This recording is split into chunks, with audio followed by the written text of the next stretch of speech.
Hello, नमस्ते, good evening, सत श्री अकाल फ्रेंड्स। चलिए आज का सेशन स्टार्ट करते हैं। आज के सेशन में एडिटोरिया का जो न्यू प्रैक्टिस सेट आया है एनसीईआरटी 6 to 12 के, चले उसका प्रैक्टिस सेट नंबर 2 देखते हैं।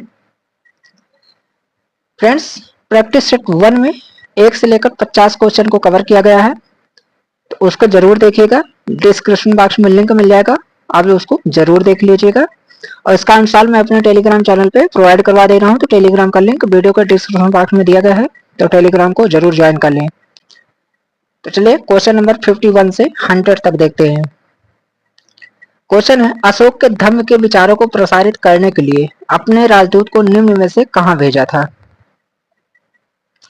तो सीरिया, मिस्र, श्रीलंका, सभी जगह भेजा था। मौर्य साम्राज्य में अक्सर राजकुमारों को कौन सा पद दिया जाता था?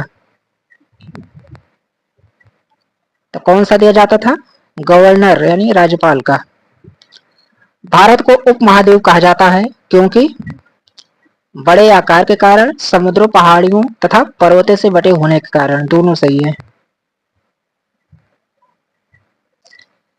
महाजनपद काल में अनाज रखने के लिए किस पात्र का उपयोग किया जाता था? तो किया जाता था चित्र धूसर मृदभांड का।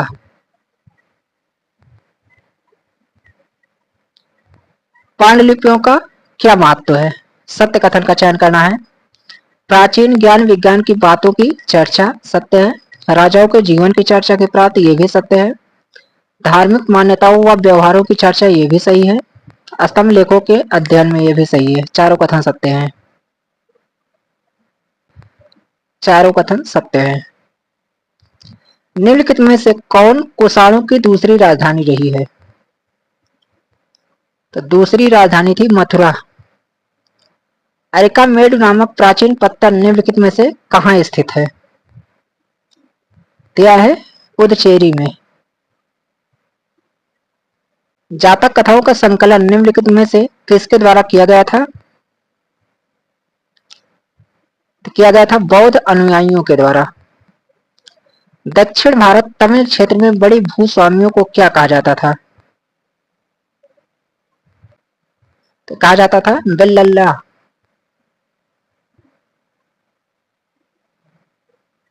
अफगानिस्तान से प्राप्त होने वाले कंधार अभिलेख के संबंध में निम्नलिखित कथनों पर विचार करें। सत्य कथन का चयन करना है। तो अभिलेख पर अशोक शासक का आदेश उत्कीर्ण करवाया गया है, सत्य है। इसमें ब्राह्मी भाषा में लिखा गया, ये गलत है। केवल एक सत्य है। पुरातात्विक स्रोतों के संबंध में निम्नलिखित में से कौन सी चीजें शामिल होती हैं? तो अभिलेख, मिट्टी के बर्तन, जानवरों की हड्डियां, धातु, औजार, आभूषण, ये सभी।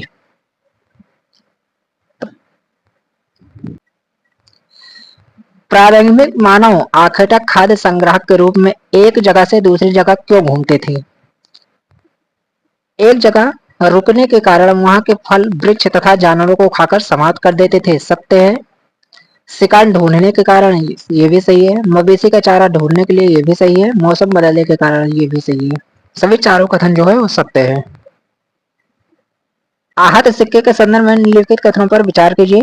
गलत कथन का चयन करना है। तो आहत सिक्के सामान्यतः आयताकार, वर्गाकार या गोलाकार होते थे, सही है। आहत सिक्कों को सामान्यतः ढालकर बनाया जाता था, ये गलत है। यह सिक्के चांदी या तांबे के विभिन्न आकृतियों के होते थे, ये भी सही है। केवल दो कथन जो है गलत है। मथुरा के अभिलेखों में निम्न में से किन का उल्लेख मिलता है? सुनारों का, लोहार एवं बुनकरों का, टोकरी एवं माला बनाने वालों का, ये सभी का। संगम कालीन व्यापार के संदर्भ में निम्नलिखित में से कौन सा कथन सही नहीं है? तो जो सही नहीं है, व्यापारी सामानों को ले जाने के लिए केवल समुद्री मार्गों का प्रयोग करते थे, ये सत्य नहीं है। बाकी तीनों कथन सही हैं। बुद्ध की जीवनी, बुद्ध चरित्र के रचनाकार निम्नलिखित में से कौन थे? तो कौन थे? अश्वघोष थे। बौद्ध धर्म के प्रसार के संदर्भ में निम्नलिखित कथनों पर विचार करें। सही कथन का चयन करना है। बौद्ध धर्म दक्षिण पूर्व की ओर श्रीलंका, म्यांमार, थाईलैंड तथा इंडोनेशिया सहित दक्षिण पूर्व एशिया के अन्य भागों में फैला। ये सत्य है। इन क्षेत्रों में थेरवाद नामक बौद्ध धर्म का आरंभिक रूप कहीं अधिक प्रचलित है। ये भी सही है, दोनों कथन सत्य हैं। प्राय स्तूपों के चारों ओर परिक्रमा करने के लिए एक वृत्ताकार पथ होता था जो कहलाता था, क्या कहलाता था? प्रदक्षिणा पथ।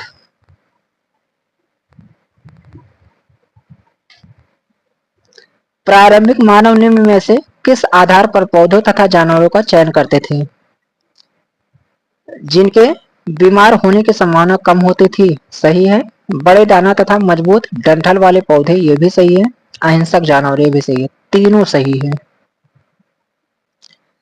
चोलों का महत्वपूर्ण पत्तन कौन सा था? ये था पुहार। बुर्ज होम में आवास के संबंध में निम्नलिखित कथनों पर विचार करें, सत्य कथन का चयन करना है। बुर्ज होम में लोग गड्ढे के नीचे घर बनाते थे, ये सत्य है। पुरातात्विदों को झोपड़ियों के अंदर तथा बाहर दोनों ही स्थानों पर आग जलाने की जगह मिली है, ये भी सही है। दोनों कथन सत्य हैं।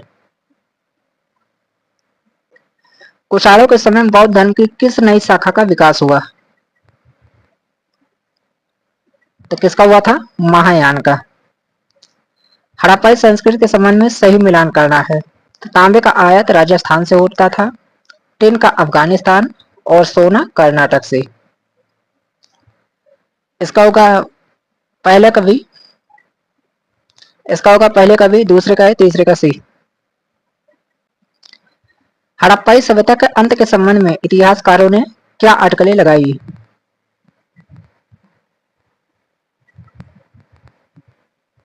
नदियों के सूखने के कारण, सत्य है।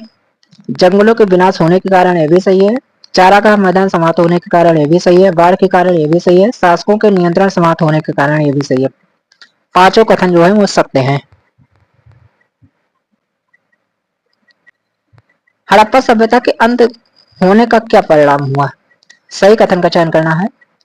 हड़प्पाई नगरों को लोगों ने छोड़ दिया, सत्य है। मोहर उल्लेखन तथा बाटों का प्रयोग बंद हो गया, ये भी सत्य है। कच्चे माल का आयात घट गया, यह भी सत्य है।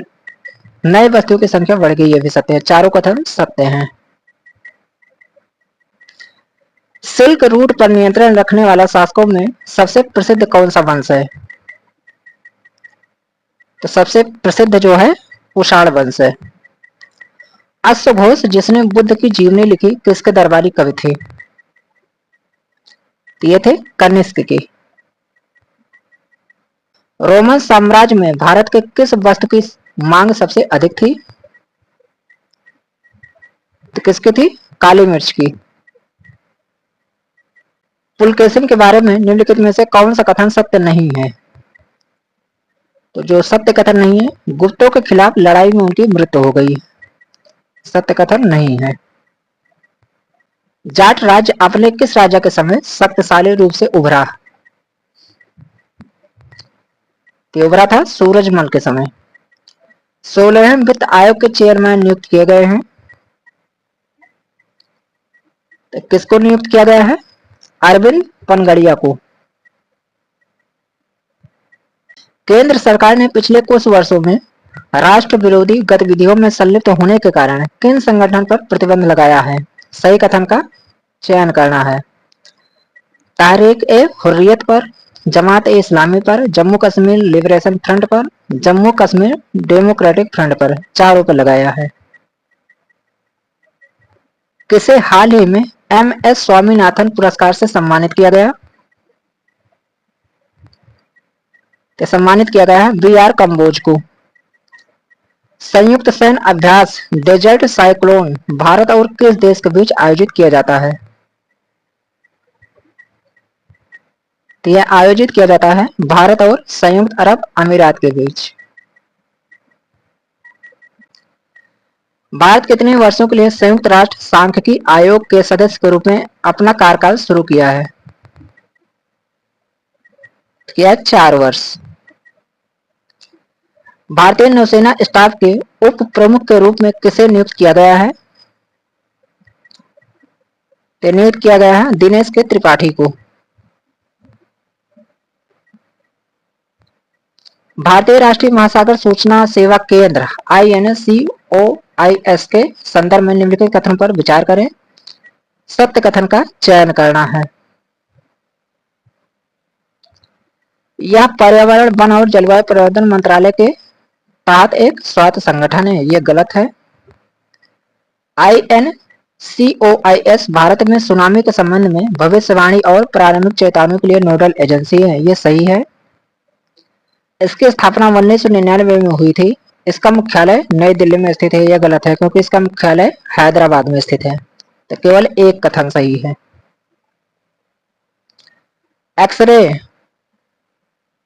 एक्सरे पोलरीमीटर सैटेलाइट के संबंध में निम्नलिखित कथनों पर विचार करें। सही कथन का चयन करना है। एक्सपोसैट नासा द्वारा लॉन्च किया गया दुनिया का दूसरा उपग्रह आधारित मिशन है जो एक्सरे पोलरीमेट्री माप के लिए समर्पित है, यह गलत है। यह मिशन 5 साल की अवधि के लिए पृथ्वी की निचली कक्षा में संचालित होगा, यह सही है। केवल 2 सही है। निम्न कथनों पर विचार करना है। उपयुक्त में से कितने क्षेत्र क्षेत्रीय व्यापक आर्थिक भागीदारी समझौते में शामिल हैं?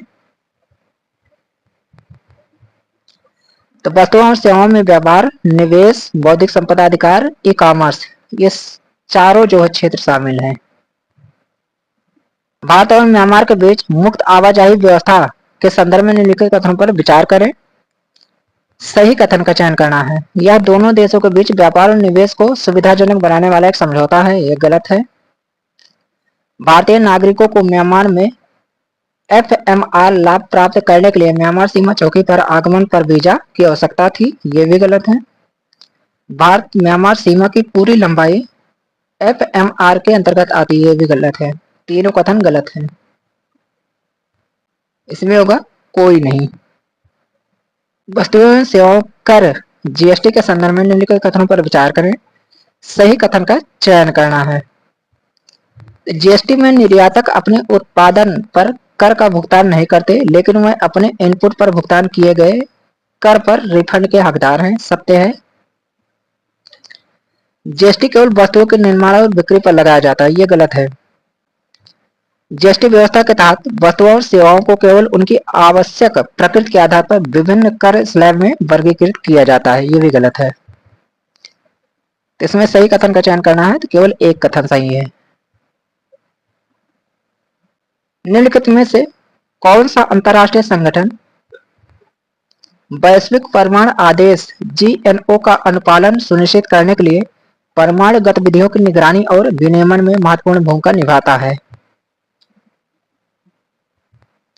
तो निभाता है अंतरराष्ट्रीय परमाणु ऊर्जा एजेंसी IAEA। निम्नलिखित कथनों पर विचार करें। सत्य कथन का चयन करना है। मालदीव में इंडिया आउट अभियान का प्राथमिक उद्देश्य भारत से जुड़ी सभी बुनियादी ढांचा परियोजनाओं को रोकना है, यह गलत है। भारत मालदीव को आतंकवाद, मादक पदार्थों की तस्करी, नशीले पदार्थों और विभिन्न समुद्री अपराधों के खिलाफ अपनी प्राथमिक रक्षा पंक्ति मानता है, यह सत्य है। भारत मालदीव में ग्रेटर मामले कनेक्टिविटी प्रोजेक्ट विकसित कर रहा है, यह भी सही है। 2 और 3 कथन सत्य हैं, पहला कथन असत्य है।